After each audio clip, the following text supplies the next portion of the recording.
സന്തോഷധ്വനിയിലേക്ക് എല്ലാവർക്കും സ്വാഗതം. പ്രിയമുള്ളവരെ, ജീവിതത്തിൽ ആരും പരീക്ഷണങ്ങൾ ഇഷ്ടപ്പെടുന്നില്ല. എന്നാൽ നമ്മുടെ സ്വഭാവത്തിൽ മാറ്റം വരുത്താനും നാം ദൈവം ആഗ്രഹിക്കുന്ന തരത്തിലുള്ള വ്യക്തിയായി വളരാനും നമ്മുടെ ജീവിതത്തിൽ പരീക്ഷണങ്ങൾ അനുവദിക്കുന്നു. നമ്മുടെ സ്വന്തം ശക്തിയാൽ ജീവിതത്തിലെ വലിയ വെല്ലുവിളികളെ നേരിടാനുള്ള കഴിവുകൾ പലപ്പോഴും നമുക്കില്ല. അതിനാൽ ദൈവം നമുക്ക് ആവശ്യമുള്ളത് കൃത്യമായി നൽകുകയും അവൻ്റെ സാന്നിധ്യത്തെക്കുറിച്ചുള്ള അവബോധം നമുക്ക് നൽകുകയും ചെയ്യുന്നു. ഈ അവസരത്തിൽ മത്തായിയുടെ സുവിശേഷം 8-ാം അധ്യായത്തിൽ നിന്നും ഒരു ഭാഗം ഞാൻ വായിക്കാം. അവൻ ഒരു പടകിൽ കയറിയപ്പോൾ അവൻ്റെ ശിഷ്യന്മാർ കൂടെ ചെന്നു. പിന്നെ കടലിൽ വലിയ ഓളമുണ്ടായിട്ട് പടക് തിരകളാൽ മുങ്ങുമാറായി.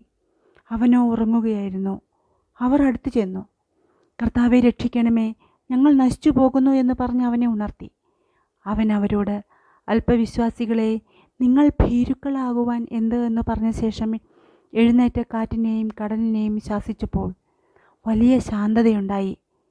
എന്നാറെ ആ മനുഷ്യർ അതിശയിച്ചു. "ഇവൻ എങ്ങനെയുള്ളവൻ, കാറ്റും കടലും കൂടെ ഇവനെ അനുസരിക്കുന്നുവല്ലോ" എന്ന് പറഞ്ഞു. പ്രിയമുള്ളവരെ, ഒരു പ്രതിസന്ധി സമയത്ത് നമുക്ക് ദൈവത്തിൻ്റെ സാന്നിധ്യം അനുഭവപ്പെടണമെന്നില്ല. പക്ഷേ അവൻ എപ്പോഴും നമ്മോടൊപ്പം ഉണ്ടാകുമെന്ന് വാഗ്ദാനം ചെയ്തിട്ടുണ്ട്.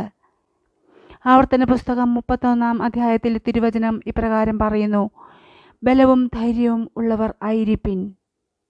ശ്രദ്ധിക്കുക, ദൈവത്തിൻ്റെ സാന്നിധ്യത്തെക്കുറിച്ചുള്ള ഉറപ്പ് ഉടനടി ആശ്വാസവും പ്രതിസന്ധി ഘട്ടങ്ങളിൽ സഹിക്കാൻ സഹായിക്കുന്ന ആത്മവിശ്വാസവും നൽകുന്നു.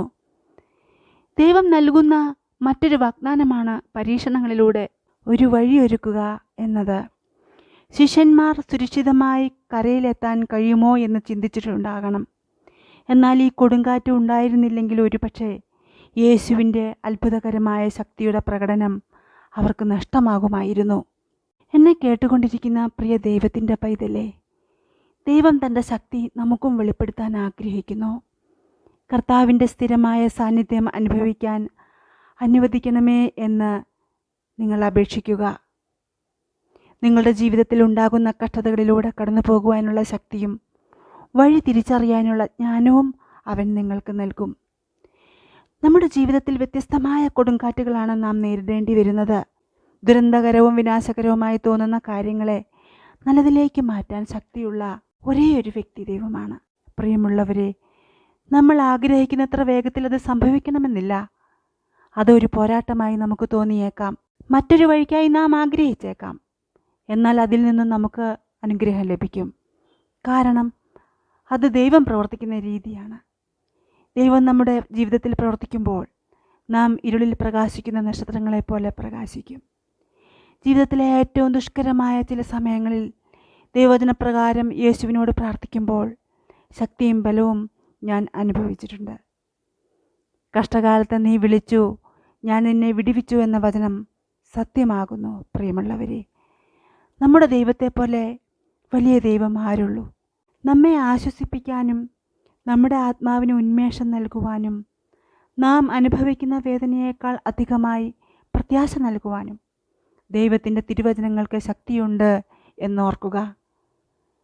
നമ്മുടെ സാഹചര്യങ്ങൾ ഉടനടി മാറിയില്ലെങ്കിലും നമ്മുടെ ഹൃദയങ്ങൾ വേദനിക്കുന്നുണ്ടെങ്കിലും പലവിധമായിരിക്കുന്ന കഷ്ടങ്ങളിലൂടെ നാം കടന്നു പോകുന്നുവെങ്കിലും നമ്മുടെ കണ്ണുകൾ കർത്താവിൽ ഉറപ്പിക്കാൻ അവൻ നമ്മെ ഓർമ്മിപ്പിക്കുന്നു. ജീവിതത്തിലെ എല്ലാ കാര്യങ്ങൾക്കും ഏറ്റവും അനുയോജ്യമായ സ്ഥലം ദൈവസന്നിധിയാണ്, ദൈവത്തിൻ്റെ സാന്നിധ്യമാണ്. അവൻ നിങ്ങളുടെ വഴി അറിയുന്നു. അവൻ നിങ്ങളുടെ വേദന കാണുന്നു. അവൻ നിങ്ങളെ മറന്നിട്ടില്ല. ഏറ്റവും പ്രയാസകരമായ സമയങ്ങളിലും അവൻ പ്രവർത്തിക്കുന്നു. സങ്കീർത്തനങ്ങളിൽ പറഞ്ഞിരിക്കുന്നത് പോലെ ദൈവം നമ്മുടെ സങ്കേതവും ബലവും കഷ്ടങ്ങളിൽ ഏറ്റവും അടുത്ത തുണയുമായിരിക്കുന്നവനുമാകുന്നു. അതുകൊണ്ട് ഞങ്ങൾ ഭയപ്പെടുകയില്ല.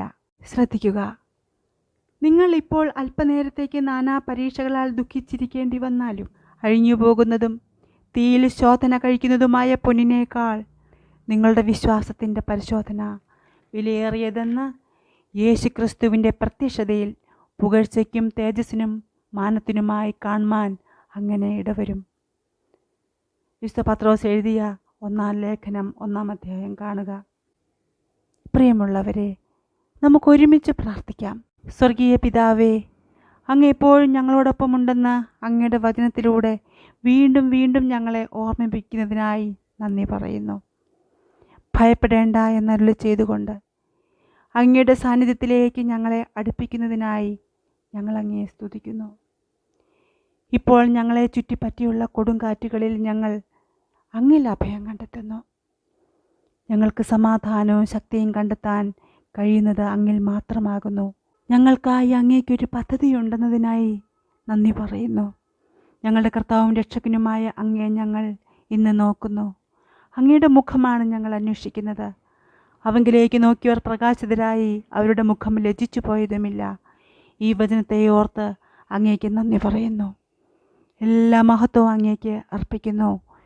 യേശുവിൻ്റെ പരിശുദ്ധവും അതിശ്രേഷ്ഠതയേറിയതുമായ നാമത്തിൽ ഞാൻ പ്രാർത്ഥിക്കുന്നു. ആമേൻ. ഞാൻ യഹോവയോട് അപേക്ഷിച്ചു, അവൻ എനിക്ക് ഉത്തരമരുളി എൻ്റെ സകല ഭയങ്ങളിൽ നിന്നും എന്നെ വിടുവിച്ചു. ക്രിസ്തുവിലുള്ള നിങ്ങൾക്ക് സമാധാനം ഉണ്ടാകട്ടെ.